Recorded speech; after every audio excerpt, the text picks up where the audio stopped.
গল্পের নাম মোটা বেড়ালের ব্যায়াম। এক গ্রামে থাকত একটি মোটা বেড়াল। নাম তার ভোদাই মিউ। সে সারা দিন শুধু খেত আর ঘুমাত। দৌড়াতে বললে হাঁপিয়ে বলতো, আমি তো ফ্যাশনেবল বেড়াল, ব্যায়াম আমার মানায় না। একদিন গ্রামে সবাই খেলাধুলা করছিল। খরগোশ দৌড়াচ্ছে, কুকুর লাফাচ্ছে, আর ভোদাই সে গাছতলায় বসে বিস্কুট খাচ্ছিল।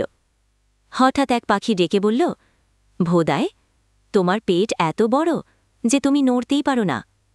লজ্জায় মুখ লাল করে ফেলল ভোদাই।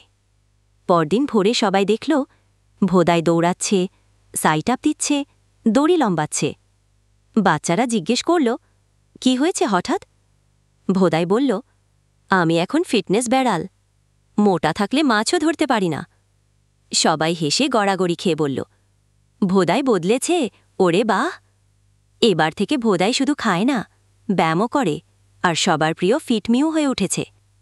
শিক্ষা: হাসি মজা করলেও স্বাস্থ্য নিয়ে ভাবা দরকার।